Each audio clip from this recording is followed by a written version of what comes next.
ಮತ್ತೊಂದು ಕಡೆಗೆ ಅಮೆರಿಕದ ಬೃಹತ್ ತೈಲ ಸಂಸ್ಕರಣಾಗಾರದಲ್ಲಿ ಸ್ಫೋಟ ಸಂಭವಿಸಿದೆ. ಟೆಕ್ಸಾಸ್ನ ವ್ಯಾಲೆರೋ ಸಂಸ್ಕರಣಾಗಾರದಲ್ಲಿ ಭಾರೀ ಸ್ಫೋಟ ಸಂಭವಿಸಿರುವಂಥದ್ದು.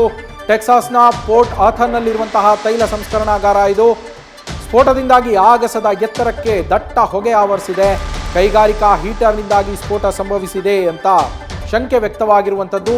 ಸ್ಫೋಟಕ್ಕೆ ಅಕ್ಕಪಕ್ಕದ ಮನೆಗಳು ಕೂಡ ಅಲುಗಾಡಿದ್ದಾವೆ ಅನ್ನೋ ಮಾಹಿತಿ ಸಿಗ್ತಾ ಇದೆ. ತೈಲ ಸಂಸ್ಕರಣಾಗಾರದಲ್ಲಿನ ಬೆಂಕಿಯನ್ನ ಅಲ್ಲಿದ್ದಂತಹ ಎಮರ್ಜೆನ್ಸಿ ಸ್ಟಾಫ್ ತುರ್ತು ಸಿಬ್ಬಂದಿ ಏನಿದ್ದಾರೆ ಅವರು ಬೆಂಕಿಯನ್ನು ನಂದಿಸಿದ್ದಾರೆ. ಈವರೆಗೂ ಯಾವುದೇ ಪ್ರಾಣಾಪಾಯ ಆಗಿದೆ ಅಲ್ಲಿ ಅನ್ನೋದ್ರ ಬಗ್ಗೆ ವರದಿಯಾಗಿಲ್ಲ.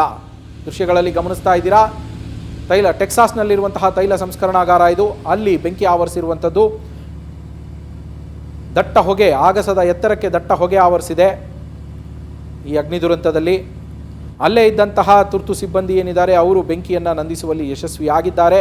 ಆದರೆ ಸ್ಫೋಟ ಯಾವ ಮಟ್ಟಿಗಿನ ರಭಸದಲ್ಲಿ ಸ್ಫೋಟ ಇತ್ತು ಅಲ್ಲಿ ಅಂದರೆ ಅದರ ಎಫೆಕ್ಟ್ ಹೇಗಿತ್ತು ಅಂದರೆ ಅಕ್ಕಪಕ್ಕದ ಮನೆಗಳು ಕೂಡ ಅಲುಗಾಡಿದಾವಂತೆ.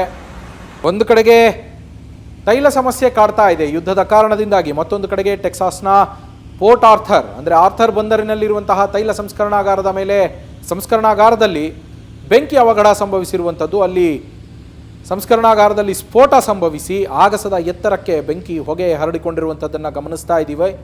ಅದಕ್ಕೆ ಕಾರಣ ಹೀಟರ್ನಲ್ಲಿ ತಾಂತ್ರಿಕ ದೋಷ ಅಂತ ಸದ್ಯ ಶಂಕಿಸಲಾಗಿದೆ. ಆದರೆ ಅಸಲಿ ಕಾರಣ ತನಿಖೆಯ ನಂತರ ತಿಳಿದು ಬರುತ್ತೆ ಅಲ್ಲಿ ಏನಾಗಿತ್ತು ಅನ್ನೋದು. ಸದ್ಯ ಬೆಂಕಿಯನ್ನು ತಹಬದಿಗೆ ತರುವಲ್ಲಿ, ಅದನ್ನು ನಂದಿಸುವಲ್ಲಿ ಅಲ್ಲಿದ್ದಂತಹ ತುರ್ತು ಸಿಬ್ಬಂದಿ ಯಶಸ್ವಿಯಾಗಿದ್ದಾರೆ. ಈಗ ಪರಿಸ್ಥಿತಿಯನ್ನು ನಿಭಾಯಿಸುವ ನಿಟ್ಟಿನಲ್ಲಿ ಕ್ರಮಗಳನ್ನು ಕೈಗೊಳ್ಳಲಾಗ್ತಾ ಇದೆ ಅಂತ ತಿಳಿದು ಬಂದಿದೆ. ನ್ಯೂಸ್ ಫಸ್ಟ್ ನಿರ್ಭೀತಿಯಿಂದ ನಿಮ್ಮ ಪರವಾಗಿ.